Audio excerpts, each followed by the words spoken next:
Hello everyone, welcome to Sanmarga classes.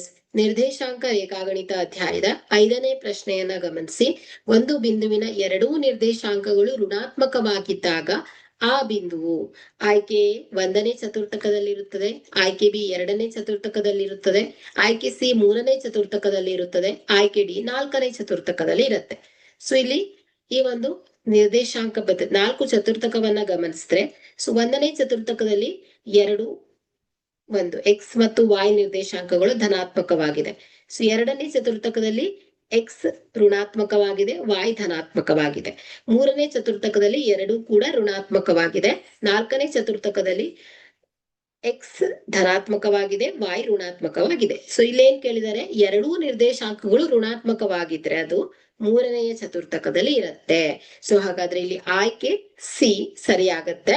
So ಎರಡು ನಿರ್ದೇಶಾಂಕಗಳು ಋಣಾತ್ಮಕವಾಗಿದ್ದಾಗ ಅದು 3ನೇ ಚತುರ್ಥಕದಲ್ಲಿ ಇರುತ್ತದೆ. Okay, thank you.